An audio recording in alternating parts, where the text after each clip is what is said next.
Hello viewers, I'm very happy to say, as I promised you, a new track has come to Gran Turismo 7 for free in the July update. In this video I'm going to let you know exactly what's coming, why it's coming, but I'm also going to let you know some of my concerns about what is not coming. Now let's start off here with the track. It is a classic track. Look at this. I want to slow it down. Look at the incredible detail. You've got flags, you've got people having lunch, you've got people queuing for the hot dog stand, you've got a moving tram, you've got incredible scenery. You're going to see we're going to fly out of a tunnel in a second in a drone. The scenery is insane. And just imagine this in VR, because remember, every track in Gran Turismo 7 you can do in VR. So we come out here and we've got the tram again. We've got incredible viewing distances. We've got the mountains. It looks insane from a viewing perspective. I do have my concerns about it from a racing perspective we're going to get onto later, but this is it a legendary track? I'm not sure. Comes from GT HD, GT5, GT6, Eiger Nordwand. Are we going to get the other layouts as well? I would hope so, and it's a big fan favourite. I know there's many of you watching who are going to be over the moon, frankly, that this track has come. It's real fan service for Gran Turismo. They know where their hardcore fans are, and it's going to look incredible. I mean, look at this shot here with the flowers. It's so detailed in the foreground, in the midground, in the background. You know, other games just, to be honest, can't do this. This is a real show of force by Gran Turismo. It's interesting that they're showing off Group B cars here, rally cars here, but not doing like a rally config. Again, the tram in the background. Now, new physics are coming, and Iga Fraga, who is, well, arguably the fastest Gran Turismo driver in the world, he said they're different. It's affected his program for the Gran Turismo World Tour. He's only doing one program because the physics are so different. We've got this footage here of a WRX Impreza on dirt. Have a look here at the suspension. Not a lot of detail right now about the physics. And again, I'm going to raise some concerns at the end of this video, because I think if you ask a lot of people what they want added to Gran Turismo, new physics wouldn't necessarily be it. But I'm very interested. New physics for me means I'm 100% going to be on this game, trying out new cars on different conditions and trying to understand what's going on. The same thing, a little bit of new tyres. I think a lot of people say I don't really care about new tyres. Now, from my personal perspective, remember when I modded Gran Turismo 7 with the tyre mod, and I was really shocked at just how much is simulated behind the scenes with tyres in terms of the tyre temps, how it affects DEG. Getting more on board with Michelin hopefully will go more in the direction of giving us, the players, more information about our tyres. When I've raced for real, in real life, from real cars, when I've spoken to top level racing drivers, so much of racing is about tyre management in so many different ways. So that's coming. Now this one, new wheels, I can't really defend as much. I really don't think new wheels are that important, but I do want you to look at the cars here that are coming up, because we're going to talk about these cars.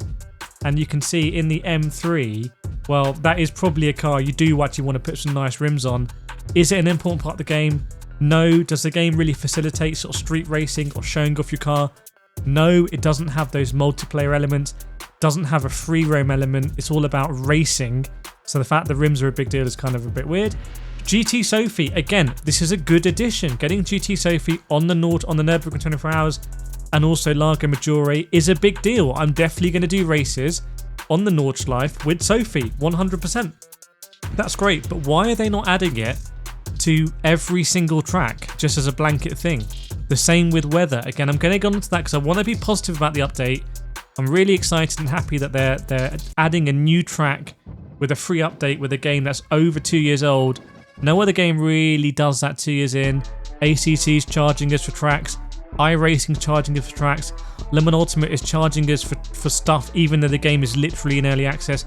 Let's get on to the cars. Let's talk positives. Ferrari 430, iconic car.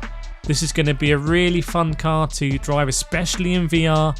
You know, PSVR 2, Gran Turismo 7 is still a great VR experience, even though there's so much quality of life they can add.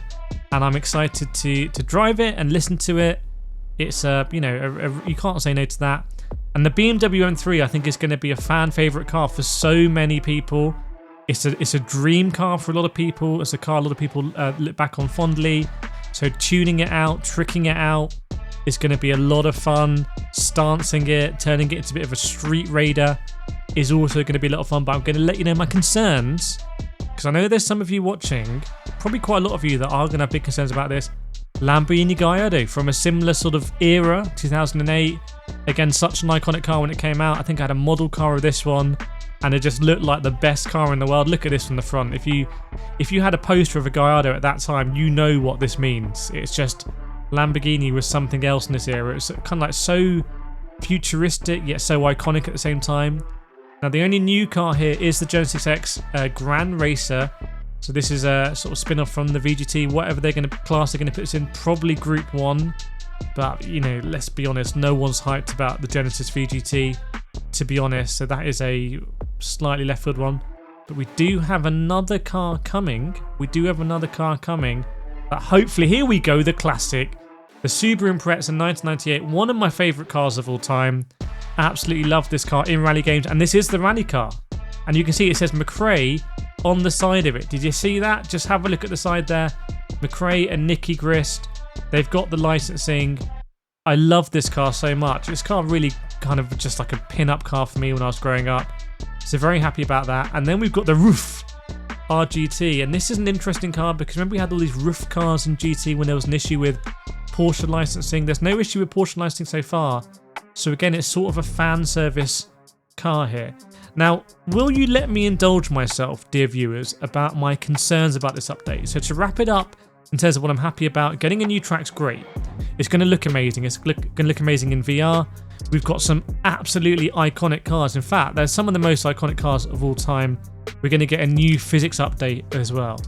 But here's the thing, viewer. Here's the thing. I think people would have preferred a modern racing track. This is a bit like Grand Valley Speedway, but just in Switzerland. It's not a purpose-built racing track with curbs and gravel and where we can go full speed. It's not a Montreal like I really hope it's going to come. It's not a Silverstone. It's not a Portimao. So we haven't got that. The cars as well. They're not new cars. They're cars from the past. And that's great, but I'm a lot older now than when those cars came out, and I kind of want to drive the cars off now. Yes, I want to drive Ferrari 430, but I want to drive a Ferrari SF90. I want to drive a 296. I want to drive a 296 GT3. The physics as well. Personally, I'd be happy to wait for GT8 for a physics overhaul. Like for me, the game needs stuff like PSVR 2 HUD overhaul, modern racing cars, endurance races, maybe building in stuff like team swaps that we know they've built in for the GT World Series. Not this sort of like, you know, let's have some more wheel rims and let's bring back some 90s cars. So I hope that doesn't make me sound too entitled, but leave an Apple emoji in the comments if you made it this far and let me know your honest thoughts about what you think about the update, because I do read these comments. So yes, very happy for it, but I do have some concerns as well. Make sure you subscribe and I'll see you next time.